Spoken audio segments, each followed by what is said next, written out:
नमस्कार मंडळी, स्वागत आहे तुमचं परत एकदा आपल्या मराठी यूट्यूब चॅनलवर, सांची नाचणकर यूट्यूब चॅनलवर. आणि आज आपण ब्लॉग बघणार आहोत तो केदारनाथचा. केदारनाथला जाताना जो काही आपण अनुभवलं आहे ते मी ह्याच्यातून दाखवणार आहे. आता आपण सोनप्रयागच्या इथे रजिस्ट्रेशन व्हेरिफिकेशन करून पुढे आपण गौरीकुंडच्या दिशेने निघालो आहे. आणि आता रात्रीचे म्हणजे म्हणा सकाळचे 3:30 वाजलेले आहेत. देवाचं हे दृश्य आहे बघा, किती काळोख आहे. तर आपण सोनप्रयागवरून गौरीकुंडला शेअर कॅब केलेली आहे आणि आपण चाललेलो आहोत.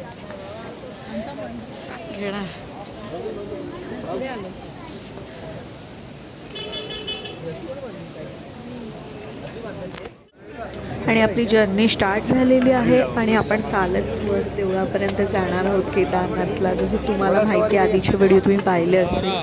13 जण आहोत आपण, त्याच्यातले ऑलमोस्ट 9 जण आपण चालत जाणार आहोत. 2-3 पिट्टू आहे आणि 1 जण घोड्यावर.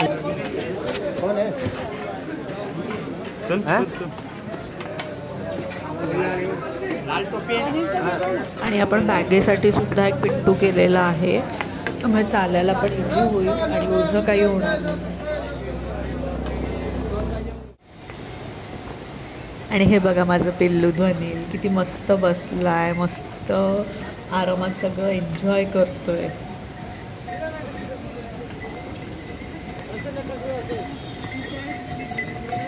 निशामी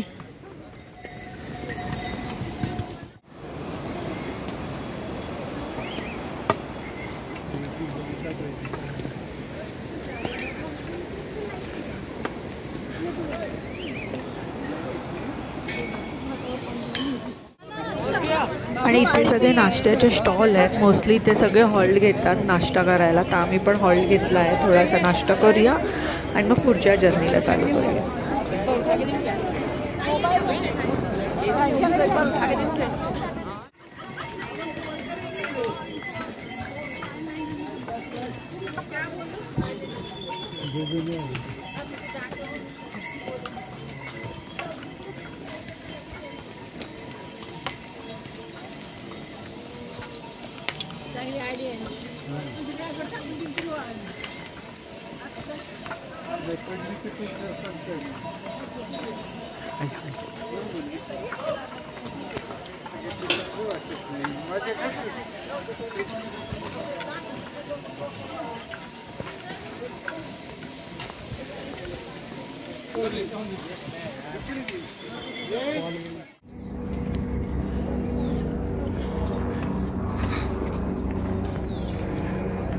आणि इकडचं क्लायमेट बघा, इतकं मस्त वाटतंय ना, भारी वाटतंय. आणि जसं जसं आपण वर चढत जातो ना तसं तसं थंड वातावरण वाढत चाललं, थंडी वाढत चालली.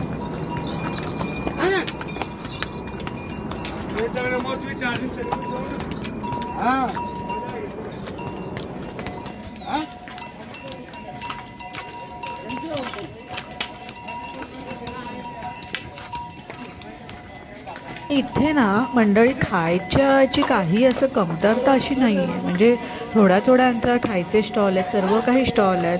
फक्त काही कॉस्ट जास्त आहेत आणि असणारच, साहजिकच आहे, कारण ह्या लोकांना वर सगळं घेऊन जायला चालत किंवा घोड्याशिवाय काही पर्याय नसतो. त्यामुळे प्राईज ही थोडी जास्तच असणार.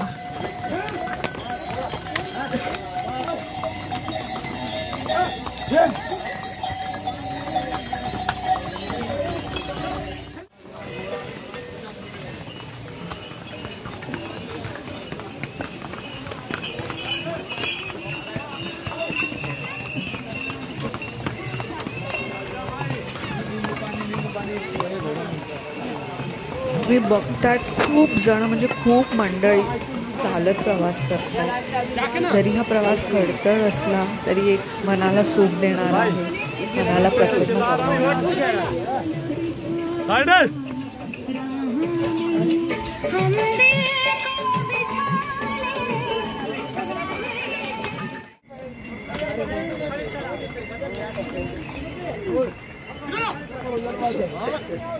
घोड़ा चाहिए भाई, घोड़ा मंदिर के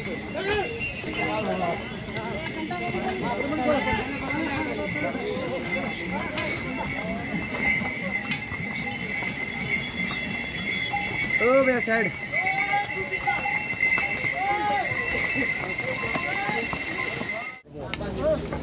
आणि तुम्ही बघताय ह्या मार्गावरून आपण आलो आहे, इथून चालत आहे बघा, दिसतोय इथून आपण असं सगळं चालत आता इथे वर आलो आणि इथं आपल्याला असं स्ट्रेट वर जायचं आहे.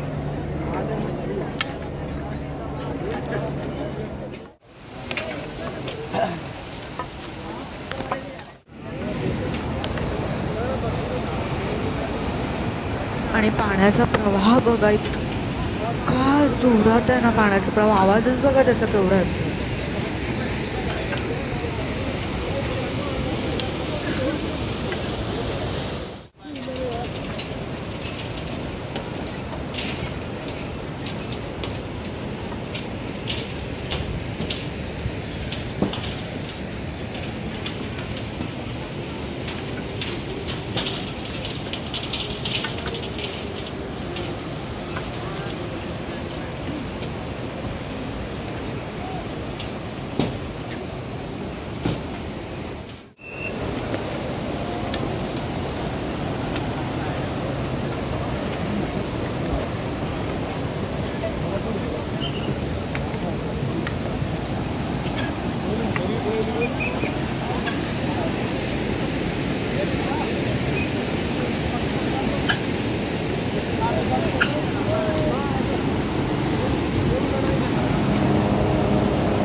बघा आपण त्या ब्रिजवरून वर आलो, आता जिथून आपण त्या ब्रिजवरून आलो तो व्ह्यू बघा.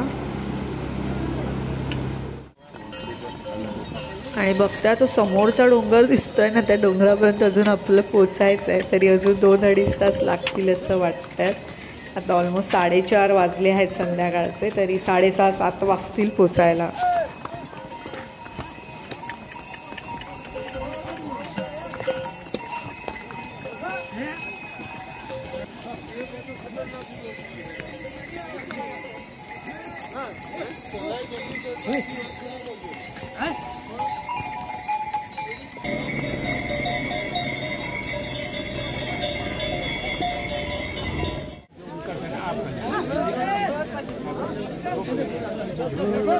क्या कर रहे हैं?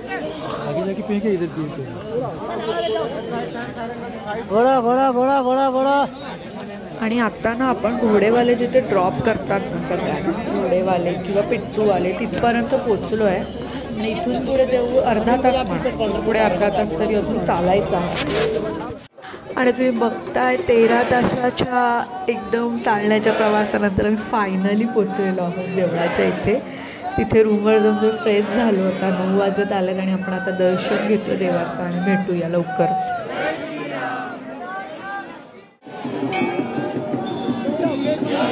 आणि रात्रीची आरती झाल्यानंतर आम्ही लाईनीत होतो, आम्हाला 15 मिनिटात दर्शन झालं आहे, कारण आपली जी रूम होती ती एकदम देवळाच्या बाजूला क्वार्टर्स भेटलेलं, त्याच्यामुळे आपलं दर्शनही झालं. आणि इथे आपण आता तर एवढ्या प्रवासानंतर हा जे क्षण आहे तो खरंच खूपच. आणि फायनली आता दुसरा दिवस आहे, काल दर्शन घेऊन आजही आपण दर्शन घेतलेलं आहे. आणि आता आपण इथे थोडंसं फोटोशूट करूया परत एकदा, बघूया हे सकाळचं दृश्य जे आहे ते बघूया. तर मित्र हो, कसं वाटलं तुम्हाला हा व्हिडिओ? कशी वाटली आमची जर्नी केदारनाथपर्यंतची? चालत आम्ही जो प्रवास केला तो तुम्हाला कसा वाटला? त्यासोबत तुमचंही दर्शन झालं, तुम्हालाही प्रवासाची मजा घेता आली. आणि जर तुम्हाला आवडला असेल हा व्हिडिओ तर लाईक करा, शेअर करा, सबस्क्राईब करायला विसरू नका. आणि जर तुम्ही नवीन असाल या चॅनलवर तर नक्की सबस्क्राईब करा, सबस्क्राईब करायला विसरू नका. आणि ह्याच्यानंतर आपला जो पुढचा व्हिडिओ आहे तो बद्रीनाथचा असेल.